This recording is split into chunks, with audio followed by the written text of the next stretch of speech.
గోదావరి నదిపై బనకచర్ల ప్రాజెక్టును ఎట్టి పరిస్థితుల్లో కట్టనివ్వమన్నారు మంత్రి కోమటిరెడ్డి వెంకటరెడ్డి. బనకచర్ల ప్రాజెక్టుపై న్యాయస్థానాన్ని ఆశ్రయిస్తామన్నారు. ఏపీ ప్రభుత్వం ఆ నిర్ణయాన్ని విరమించుకోవాలని తెలిపారు. సీఎం చంద్రబాబు అడ్డు వచ్చినా బనకచర్ల ప్రాజెక్టు నిర్మాణాన్ని అడ్డుకొని తీరుతామని తెలిపారు. ఘోష్ కమిటీ ముందు హరీష్ రావు అన్ని అబద్ధాలు చెబుతున్నాడని, 10 ఏళ్ల పాలనలో కేసీఆర్ ఎన్నో అక్రమాలకు పాల్పడ్డారంటూ విమర్శలు చేశారు.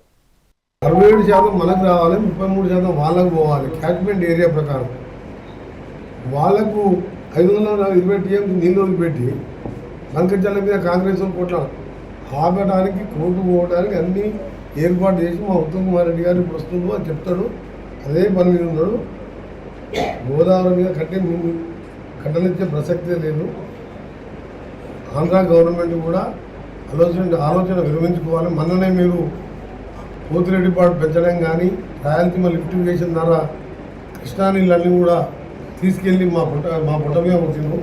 ఏదో ఈసారి పైన వర్షాలు టైం పడ్డాయి కాబట్టి మా పండుకుంటున్నాం. అదే కరువు వచ్చినప్పుడు ఏం చేయాలి? పెళ్లి రోజు సార్ కరువు వస్తే ఒక క్రాప్ హాలిడే అయిపోయింది.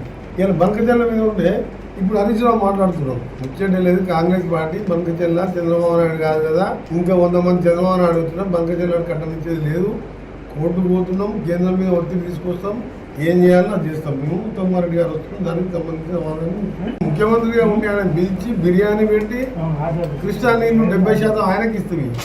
70 మనకు రావాలి, 30 వాళ్ళకు పోవాలి. జగన్మోహన్ రెడ్డి బిర్యానీ పెట్టిస్తుంది. రోజా దగ్గరికి పోయి చేపల పులుసు తిని రాయలసీమ రతనాలసీమ చేస్తా అంటే ఎందుకు రాయలసీమలు బతుకొద్దా అన్నాడు. ఇప్పుడు ఇక నల్గొండ ఎండగొడతాం.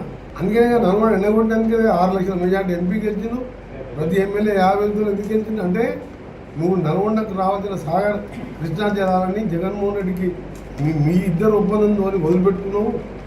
అందుకనే రైతులందరూ ప్రజలు బుద్ధి చెప్పే ఈ రిజల్ట్ ఖమ్మం, మహబూబ్నగర్, నల్గొండ, దక్షిణ తెలంగాణ 36 సీట్లకు 33 సీట్లు, ప్రతి సీటు